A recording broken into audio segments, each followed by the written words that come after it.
Now we learn about remaining part of motion, that is motion part 5। तो इस पिछले videos में हमने आपको पढ़ाया था distance, displacement, speed, velocity, average velocity. अब इसके आगे की जो टॉपिक है, नेक्स्ट टॉपिक है, वो है हमारा एक्सेलरेशन। एक्सेलरेशन का मतलब है the rate of change in velocity or speed of a body is called an acceleration. अब रेट लगा हुआ है, इसका मतलब इंक्रीजिंग भी हो सकता है और डिक्रीजिंग भी हो सकता है। बहुत लोग ये समझते हैं कि सिर्फ इंक्रीजिंग, तो नहीं, इंक्रीजिंग या डिक्रीजिंग दोनों ही कंडीशंस में एक्सेलरेशन होंगे। मान लीजिए कि कोई बॉडी इनिशियल वेलोसिटी u से मोशन में है और t समय के बाद, t टाइम के बाद उसकी वेलोसिटी भी हो जाए, तो from the definition of acceleration rate of change in velocity, तो चेंज इन वेलोसिटी हो जाएगा v माइनस u और रेट लग गया तो बाई में t is called an acceleration. यानी एक्सेलरेशन का एक फॉर्मूला ड्राइव हो गया कि a is equal to v minus u by t. इसका मतलब जहां v एक फाइनल वेलोसिटी है, u इनिशियल वेलोसिटी है और ये टेकन टाइम है t। अब आता है इसी में रिटार्डेशन। तो अधिकांश लोग ये समझते हैं कि अगर वेलोसिटी में इंक्रीजिंग हो रहा है तो वो एक्सेलरेशन है, अगर डिक्रीजिंग हो रहा है तो वो रिटार्डेशन है। लेकिन ऐसा नहीं है, डिक्रीजिंग होगा तो रिटार्डेशन है, ये क्लियर है। लेकिन एक्सेलरेशन सिर्फ इंक्रीजिंग नहीं है, एक्सेलरेशन में रेट लगा है, मतलब होगा कि वो इंक्रीजिंग भी हो सकता है और डिक्रीजिंग भी हो सकता है। यानी अगर आपकी वेलोसिटी में इंक्रीज कर रही है तो भी एक्सेलरेशन, डिक्रीज कर रही है तो भी एक्सेलरेशन। लेकिन रिटार्डेशन ये इसका एक समझिए पार्ट हो जाएगा कि जब केवल डिक्रीज करेगा, हालांकि फॉर्मूला तो उसमें भी यही लगेगा,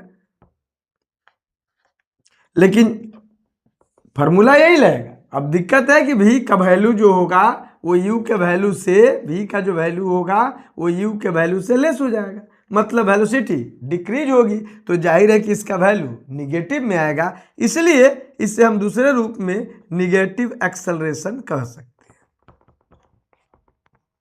यानी retardation is also a negative acceleration, लेकिन it is the part of acceleration.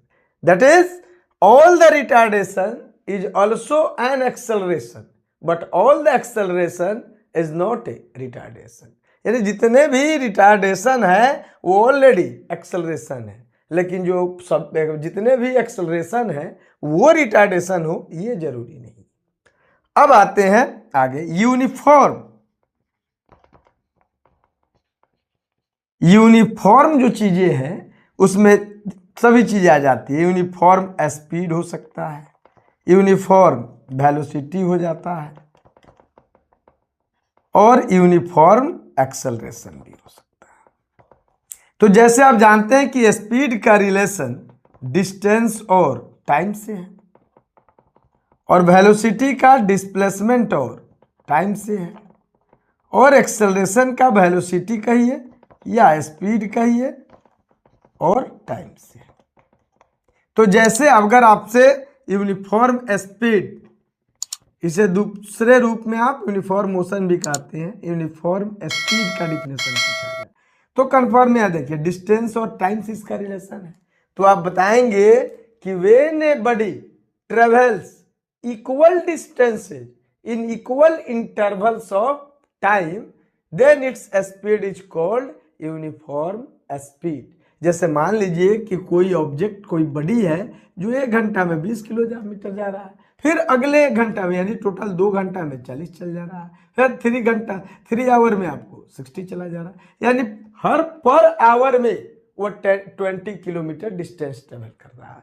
तो उस समय उसकी स्पीड होगी यूनिफॉर्म स्पीड। मतलब कि when a body travels equal distances in equal intervals of time then its speed is called uniform speed for any intervals किसी भी इंटरवल्स के लिए, for any intervals the form of distance time graph is obtained as a straight line.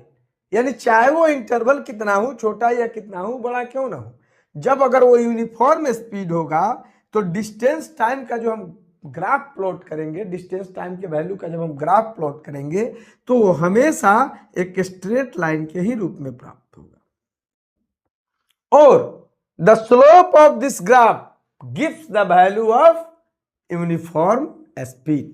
और इस जो graph होगा उस graph का जो स्लोप निकालेंगे हम, वही स्लोप इस यूनिफॉर्म स्पीड का वैल्यू देगा। जैसे मान लीजिए कि हम एक वैल्यू टेबल बनाते हैं,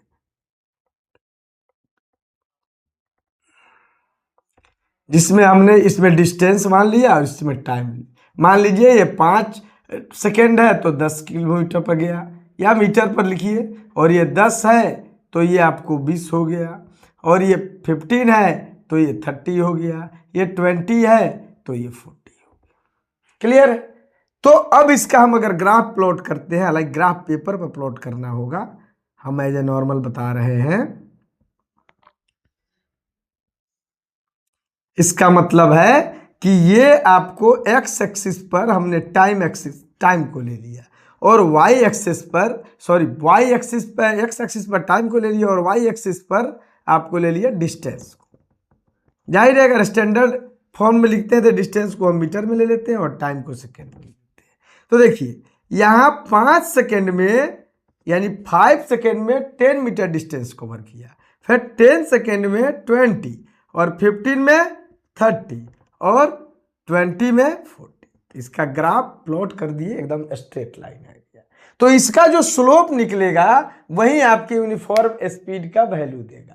अब आप स्लोप कहीं से निकाल सकते हो, यहाँ से निकाल सकते हो, यहाँ से निकाल सकते हो, यहाँ से निकाल सकते हो, यहाँ से निकाल सकते हो, कहीं से आप स्लोप दे सकते हैं। जैसे मान लीजिए कि मैं यहाँ से स्लोप दे दी, तो स्लोप जब आप देंगे तो कोई ना कोई यहाँ एंगल बनेगा, और स्लोप दे दिए तो मान लीजिए एक ट्रायंगल का फॉर्म हो गया जिसमें हमने लिख दिया ABC।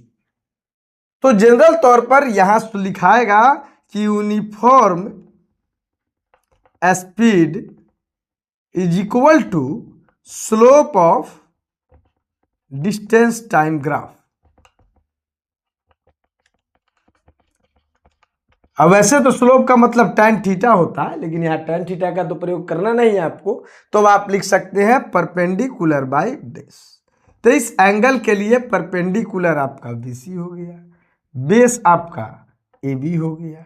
अब BC का वैल्यू कैसे निकलेगा? BC देखिए यहाँ से यहाँ तक है, इसके सामने देख लीजिए 40, इसके सामने देख लीजिए 20, तब 40 माइनस 20 बाय, अब आइए AB, तो AB का वैल्यू देखिए 20 10, तो 20 माइनस 10 यानी 20/10, यानी आंसर आ गया आपको 2 मीटर पर सेकेंड।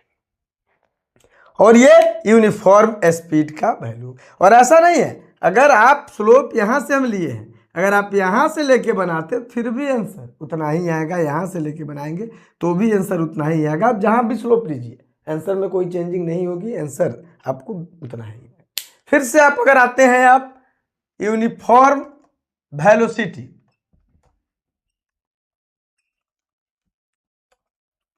कुछ नया नहीं है। जो यूनिफॉर्म अगर आपने स्पीड समझ लिया है तो यूनिफॉर्म वेलोसिटी भी समझना कोई खास चीजें नहीं है। यूनिफॉर्म वेलोसिटी में बिल्कुल जैसे स्पीड में डिस्टेंस और टाइम का रिलेशन था, तो वेलोसिटी में डिस्प्लेसमेंट और टाइम।